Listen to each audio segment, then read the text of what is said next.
often it's a clinical enigma. We have to do special testing to see if it's the flu or if it's COVID-19. That's why we encourage everybody to get their flu shot this winter, so that if you've had your flu shot and the flu shot's been effective and you come in with flu-like symptoms, we know it's not the flu, it's COVID-19. The other distinction is the flu is usually a disease that lasts for 3 days. So you could go home on a Friday, feel really ill for 2-3 days, and be back at work by Tuesday.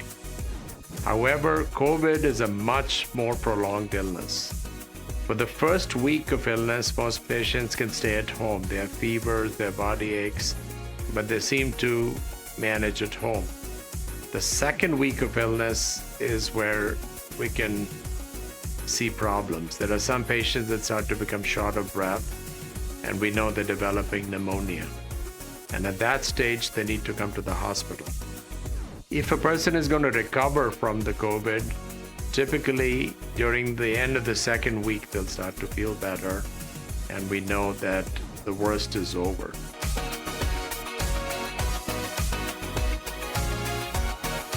Well, if you have COVID, the important thing to do is to stay at home and to be in quarantine.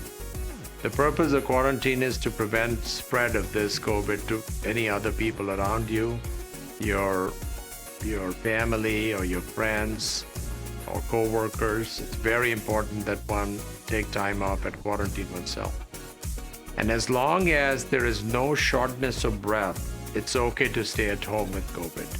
Even if you're running high fevers, it's okay to take Tylenol or other medicines to bring the fever down. And if you're not short of breath, then it's appropriate to stay at home.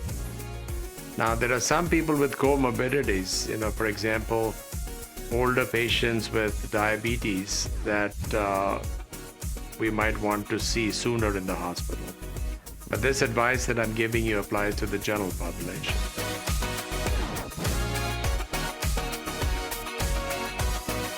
It's a new illness, and the flu has not really coexisted with COVID-19 in the United States. However, they've had the flu in the southern hemisphere. So Australia and countries in the southern hemisphere have already had the flu season.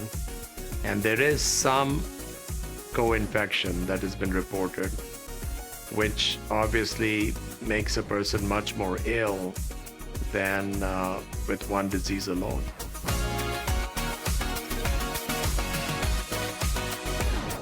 It's really important that everybody get the flu shot this year, because we do not want to confuse the flu illness with COVID.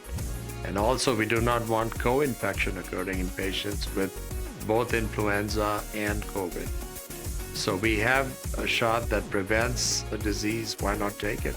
I take it every year. I encourage my family to take it every year. And I would encourage everybody listening to take the flu shot.